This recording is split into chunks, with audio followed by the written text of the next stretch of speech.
Hi అండి అందరికీ. నేను మీ సీత. ఎలా ఉన్నారండి అందరూ? బాగున్నారు కదా? నేనైతే చాలా బాగున్నానండి. మీరు కూడా బాగుండాలని మనస్ఫూర్తిగా కోరుకుంటున్నాను. ఫస్ట్ టైం నా వీడియో చూస్తుంటే ప్లీజ్ సబ్స్క్రైబ్. ఈరోజు రెసిపీ వచ్చేసి టమోటో చిత్రాన్నం. ఈ టమోటా చిత్రాన్నం చాలా సింపుల్గా చేసుకోవచ్చండి. చాలా టేస్టీగా కూడా ఉంటుంది. నేనైతే మార్నింగ్ వండిన రైస్ కొంచెం మిగిలితే దాన్నైతే ఈవినింగ్ అయితే ఈ విధంగా అయితే చేస్తున్నానండి. మనం వేడి రైస్తో కూడా చేసుకోవచ్చండి. అప్పటికప్పుడు వండుకొని కూడా మనం ఈ టమాటా చిత్రాన్నాన్ని చేసుకోవచ్చండి. నేనైతే ఈ విధంగా అయితే చేశానండి. ఈ టమాటా చిత్రాన్నం చాలా టేస్టీగా ఉంటుందండి. చాలా సింపుల్గా కూడా చేసుకోవచ్చు. మనకు రైస్ వేస్ట్ అవ్వకుండా ఈ విధంగా చేసి పెడితే పిల్లలు, ఇంట్లో వాళ్ళు కూడా చాలా ఇష్టంగా తింటారండి. ఈ టమాటా చిత్రాన్నాన్ని మనం ఏ విధంగా తయారు చేసుకుందామో ఒకసారి చూసేద్దాం రండి. నేను మార్నింగ్ మిగిలిన కొంచెం రైస్ ఉంటే ఆ రైస్తో అయితే చేస్తున్నానండి.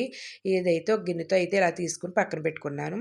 ఇప్పుడు స్టవ్ వెలిగించుకుందామండి. స్టవ్ వెలిగించుకుని కడాయి పెట్టుకుందాం. కడాయి వేడెక్కాక ఆయిల్ వేసుకుందామండి. 1 టేబుల్ స్పూన్ అయితే ఆయిల్ వేసుకుందాం. ఆయిల్ వేడెక్కాక నేనైతే వేరుశనగ పలుకులండి కొన్ని ఎక్కువగానే వేసాను. పిల్లలు ఇష్టంగా తింటారు కదా. 1 స్పూన్ శనగపప్పు, 1 స్పూన్ మినపప్పు కూడా వేసేసుకుని గోల్డెన్ కలర్ వచ్చేదాకా దోరగా వేయించుకుందామండి. ఇలా దోరగా వేయించుకున్న తర్వాత ఇందులో అయితే 1/2 టీ స్పూన్ ఆవాలు, 1/2 టీ స్పూన్ జీలకర్ర కూడా వేసేసుకుందామండి. అలాగే ఒక ఎండుమిర్చిని అయితే ముక్కలు చేసుకుని వేసుకుంటున్నానండి. ఒక 2 ఎండుమిర్చిని. ఇంగువండి నేను ఒక 1/2 టీ స్పూన్ అయితే వేసి బాగా కలిపేసుకున్నానండి. 1/2 టీ స్పూను కలిపేసుకున్నానండి. ఇప్పుడు సన్నగా తరిగిన ఉల్లిపాయ ముక్కలు 1 కప్పు తీసుకున్నానండి. అలాగే పచ్చిమిర్చిని కూడా సన్నగా తరుక్కున్నాను. ఒక రబ్బ కరివేపాకు వేసేసుకొని బాగా వేయించేసుకుందామండి. కొంచెం గోల్డెన్ కలర్ వచ్చేదాకా వేయించేసుకుందాం. ఈ విధంగా వేయించుకున్న తర్వాత చూసారు కదా, మొత్తం అంతా ఈ విధంగా వేగాలండి. వేగిన తర్వాత ఒక కప్పుతో అయితే నేను ఒక 3 టమాటాలను అయితే ఇలా చిన్న ముక్కల కింద కోసి తీసుకున్నానండి.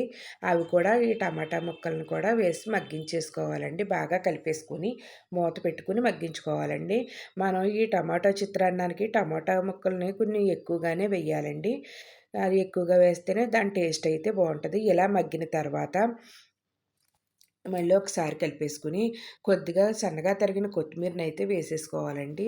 వేసేసుకుని మళ్ళీ ఒకసారి కలిపేసుకుని మూత పెట్టి మళ్ళీ ఇంకొక 5 నిమిషాలు మగ్గించుకోవాలండి. బాగా మగ్గాలండి. మగ్గిన తర్వాత అయితే మూత తీసుకుని చూసారు కదా, ఈ విధంగా అయితే మగ్గితే సరిపోద్దండి. ఇప్పుడు ఇందులోనే రుచికి తగ్గ సాల్టు, అలాగే చిటికెడు పసుపు కూడా వేసేసుకుందామండి.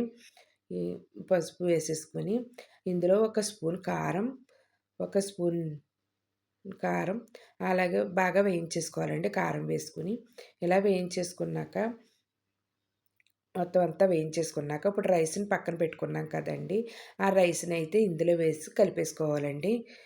ఇలా వేసుకున్నాక ఇందులో అయితే కొద్దిగా 1 స్పూన్ సాంబార్ పొడండి.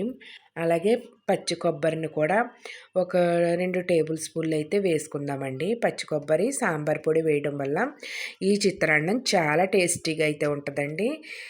దీని టేస్ట్ అయితే దీనివల్లే వస్తుందండి. అంత బాగుంటుంది. మొత్తం అంతా మసాలాలన్నీ పట్టించేసేదాకా మొత్తం రైస్ అంతా కలిపేసుకోవాలండి. కలిపేసుకున్న తర్వాత కొత్తిమీరని సన్నగా తరిగిన కొత్తిమీరని కూడా వేసేసుకుని ఇలా ఒకసారి కలిపేసుకొని ఒక బౌల్లోకి అయితే తీసేసుకుందామండి. ఒక ప్లేట్లోకి తీసుకుంటున్నాను.